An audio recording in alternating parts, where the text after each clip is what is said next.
We are live now. Welcome to ASK classes. आप सबको पता है स्टूडेंट्स कि दिसंबर माह में आप सबका एग्ज़ाम होना है और एग्ज़ाम होने से पहले हमें ये पता होना चाहिए कि हमारी परीक्षा में किस पार्ट से और कितने नंबर का प्रश्न पूछा जाएगा।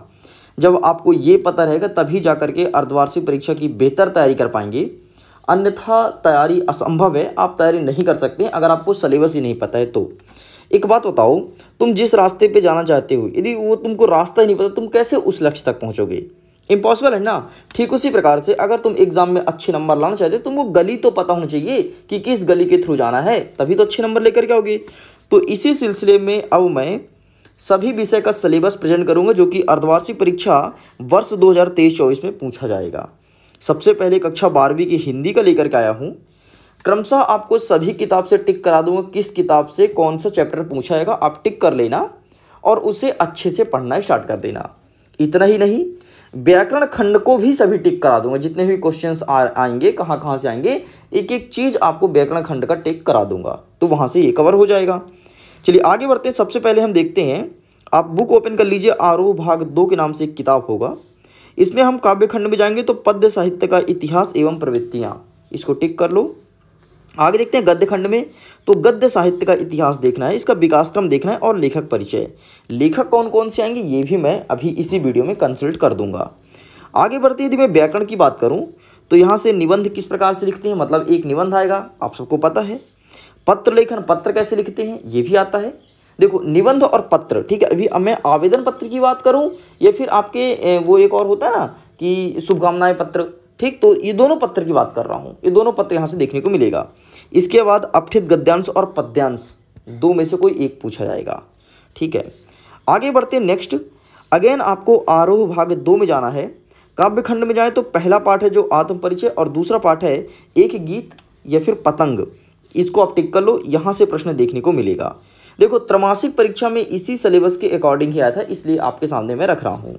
यदि मैं गद्य खंड की बात करूँ तो भक्ति, बाजार दर्शन, इस पर टिक कर लो, यहाँ से प्रश्न देखने को मिलेगा आपकी अर्धवार्षिक परीक्षा में।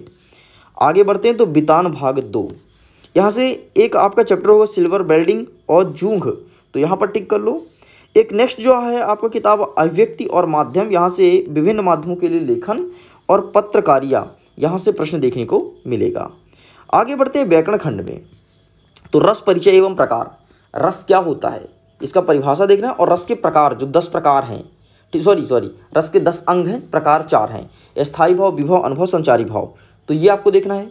इसके बाद अंग देखना है और उसके उदाहरण जो 10-11 अंग हैं वर्तमान में, ठीक है। श्रृंगार कृति, हास कास का जुगुप्सा, अद्भुत का विस्मय, ठीक, इस प्रकार जो अंग हैं उसको देखना है और इसके एक एक एग्जाम्पल्स आपको देखने हैं। रस यदि आपको अच्छे से पढ़ना हो तो मेरे पास बहुत ही अच्छे कंटेंट है रस के बारे में जो मैं खुद बनाया था, ठीक, तो यदि तुम पढ़ना चाहते हो तो मैं उसको प्रेजेंट कर दूंगा। आगे देखते हैं अलंकार और उसके प्रकार, ये आपको पढ़ना है, ठीक। आगे देख लेते हैं तो विज्ञापन कैसे लिखते हैं, संवाद कैसे लिखते हैं, ये सबको मैं टिक करा दूंगा, टेंशन मत लो। कौन सा संवाद आ रहा है मैं बता दूंगा, उतना कर लेना, तुम संवाद आसानी से कर जाओगे। और संवाद कोई कठिन नहीं होता यार। संवाद मतलब होता क्या है, दो लोग की बातचीत लिखना है, ये तो तुम अपने भाषा में और अपने शब्दों में भी लिख सकते हो। आगे देखते हैं अनुच्छेद लेखन, इसको छोड़ दो कोई मतलब नहीं, और भावपलन इसको छोड़ दो कोई मतलब नहीं, ठीक है, क्योंकि ये ऑप्शनल में रहते हैं तो यहाँ पर कोई ज़्यादा इशू नहीं है। आगे बढ़ते हैं अगस्त माह के आरोह भाग 2 में। यदि मैं काव्य खंड की बात करूँ तो कविता के बहाने, बात सीधी थी पर कैमरे पर बंद अपाहिज, इन क्वेश्चंस को इन चैप्टर्स को अच्छे से रेडी कर लेना। गद्य खंड की बात करता हूँ तो काले मेघ पानी दे, इस चैप्टर को अच्छे से प्रिपेयर करना है। अव्यक्ति और माध्यम साइड जाता हूँ तो कैसे बनती है कविता, नाटक लिखने का व्याकरण, ये देखना, लेकिन इसे छोड़ दो, कोई दिक्कत नहीं, इसे आप स्किप कर दो, ठीक। आगे देखते हैं व्याकरण में छंद आपको देखना है।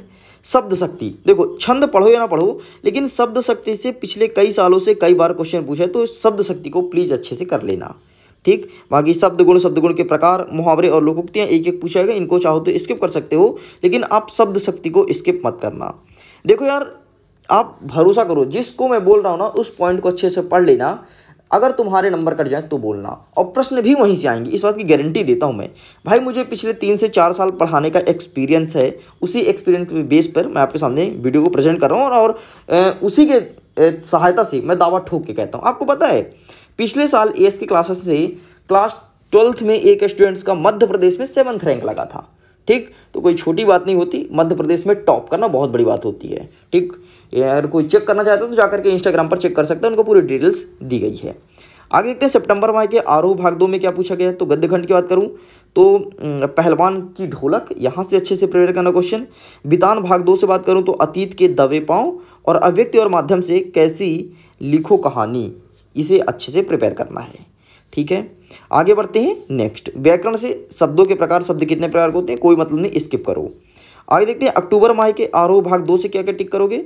ऊषा नाम का एक पाठ होगा काव्य खंड में, गद्य खंड में शिरीष के फूल, इन दोनों को अच्छे से टिक कर लो, यहाँ से प्रश्न देखने को डेफिनेटली मिलेगा। अव्यक्ति और माध्यम से कैसे करें कहानी नाटक रूपांतरण, जो ऊपर टिक कराया वही है, कोई नया नहीं है, ठीक है। चलिए आगे देखते हैं व्याकरण, वाक्य परिचय एवं वाक्य के प्रकार, बस ये देख लेना वाक्य के प्रकार।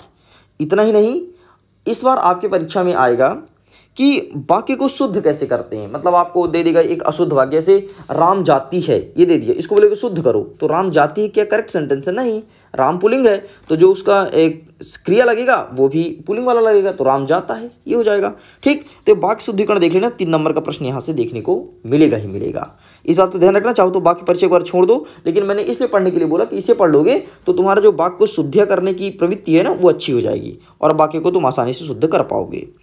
आगे देखते हैं नवंबर माह के आरोह भाग 2 में काव्य खंड से बादल राग, कवितावली, लक्षण मूर्छा और राम की विलाप यहाँ से और रुबाइयाँ, यहाँ से क्वेश्चन देखने को मिलेगा। अव्यक्ति और माध्यम से आपको विशेष लेखनी स्वरूप एवं प्रकार, कोई मतलब नहीं, छोड़ दो, कोई दिक्कत नहीं, ठीक है। आगे बढ़ते हैं नेक्स्ट, अब ये रहा आपका अंतिम आरोह भाग 2, अगेन ओपन कीजिए, यहाँ से काव्य खंड में जाओ, छोटा मेरा खेत और बगुलों के पंख, बस इसे अच्छे से प्रिपेयर करना है, ठीक। अव्यक्ति और माध्यम में जाना है तो रेडियो और नाटक, इसे अच्छे से देखना है, ठीक है। और राष्ट्रभाषा और राजभाषा में अंतर इस बार 4 नंबर की परीक्षा में पूछा जाएगा, मतलब 4 नंबर का आ रहा है अंतर, ये श्योर हो चुका है। तो इस प्रकार से कक्षा 12वीं के हिंदी का संपूर्ण सिलेबस आपके सामने प्रेजेंट कर दिया हूँ। इतना ही नहीं, इस सिलेबस का अगर तुम डाउनलोड करना चाहते हो तो सेम टू सेम PDF आपको दे दूंगा मैं, लिंक डिस्क्रिप्शन बॉक्स में, वहाँ से डाउनलोड करो, टेलीग्राम पर भी सेंड हो जाएगा, लेकिन जल्दी से डाउनलोड करना चाहते हो तो लिंक डिस्क्रिप्शन बॉक्स में, वहाँ से तुरंत डाउनलोड होगा। टेलीग्राम पर हो सकता है कि आपको बाद में देखने को मिले, बाकी मिल जरूर जाएगा, तो आप कहीं भी जुड़ सकते हैं। मन में कोई क्वेश्चन हो, कुछ पूछना हो तो आप सिंपल सा मेरे से इंस्टाग्राम पर जुड़ सकते हो। बाकी डायरेक्ट यदि PDF को डाउनलोड करना है तो www.askclasses.com इस वेबसाइट से डाउनलोड कर सकते हो। वेबसाइट को अच्छे से देख लो, बहुत सारे बच्चे askclass.in पे जाते हैं जो कि अपना नहीं है, तो वहाँ पर कोई कंटेंट नहीं मिलता, घूमते रहते हैं, फिर बोलते हैं अरे सर PDF तो मिल ही नहीं रहा है। अरे भैया, जब तुम दूसरे गली में जाओगे तो कैसे पहुँचोगे लक्ष्य तक, मैंने पहले ही बताया, ठीक। इसीलिए आपको इसी वेबसाइट पर जाना है। ओके स्टूडेंट्स, मैं उम्मीद करता हूँ वीडियो पसंद आया होगा, और अब किस सब्जेक्ट का सिलेबस जल्दी से दे दूँ, कमेंट सेक्शन में लिख के जरूर आना, ताकि आपके सामने जल्दी प्रेजेंट कर सकूँ। Okay, bye bye.